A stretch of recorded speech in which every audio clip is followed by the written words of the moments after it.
Trigonometric ratios जो है वो 6 ही क्यों होते हैं? ट्रिगोनोमेट्रिक रेशियोज को शॉर्ट में टी रेशियोज लिखते हैं। तो इस चीज को जो हम लोग समझते हैं, तो ये देखिए कि ट्रिगोनोमेट्रिक रेशियोज या ट्रिगोनोमेट्री में हम लोग जानते हैं कि ये सिर्फ और सिर्फ राइट ट्रायंगल में ही एप्लीकेबल होता है। तो हम लोग राइट ट्रायंगल में ये देख लेते हैं कि ये राइट एंगल हो गया, नेम देते हैं कि ए हो गया, एंगल बी जो है राइट एंगल है और ये सी है, ठीक है।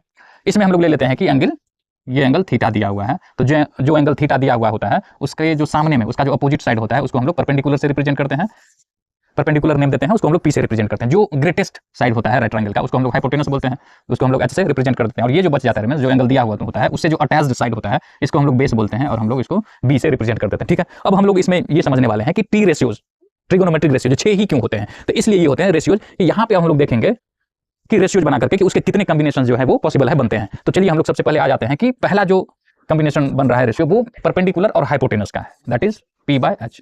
ये एक रेशियो हो गया, ये बन गया।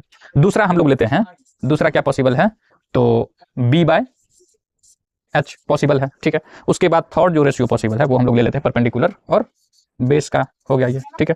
फोर्थ जो रेशियो पॉसिबल है वो ये भी हो सकता है हाइपोटेनस बाय परपेंडिकुलर। फिफ्थ जो पॉसिबिलिटी बनती है वो हाइपोटेनस बाय बेस हो सकता है। और सिक्स्थ जो पॉसिबिलिटी है वो बी बाय पी हो सकता है, बेस बाय परपेंडिकुलर। अब इसके बियॉन्ड, इसके अलावे और भी इसमें से रेशियोज आप लोग देखिए फाइंड आउट करके, क्या इसके अलावे भी कोई रेशियोज पॉसिबल है?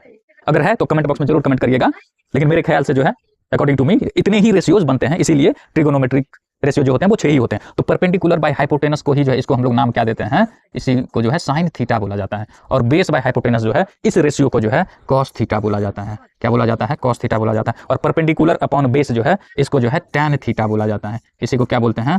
टैन थीटा बोलते हैं। और ये हाइपोटेनस बाय परपेंडिकुलर जो है इसी को हम लोग क्या बोलते हैं, तो कोसेक थीटा बोलते हैं। और हाइपोटेनस बाय बेस जो है इसी को हम लोग सेक थीटा बोलते हैं। और बेस बाय परपेंडिकुलर जो है इसी को हम लोग कॉट थीटा बोलते हैं। तो ये 6 रेशियोज इसीलिए पॉसिबल है, इतने ही रेशियोज इसीलिए बनते हैं क्योंकि इसमें पॉसिबिलिटी ही बनती है इतने ही रेशियोज की। इसीलिए T ratios that is trigonometric ratios 6 ही होते हैं, इससे ज्यादा नहीं होता है। आई होप कि ये जो कॉन्सेप्ट है वो आपको समझ में आया होगा। अगर समझ में आ गया है तो इसी तरह के शॉर्ट्स पाने के लिए आप सब्सक्राइब कर लीजिए और एक लाइक कर दीजिए। चलिए फिर मिलते हैं हम लोग नेक्स्ट शॉर्ट्स में।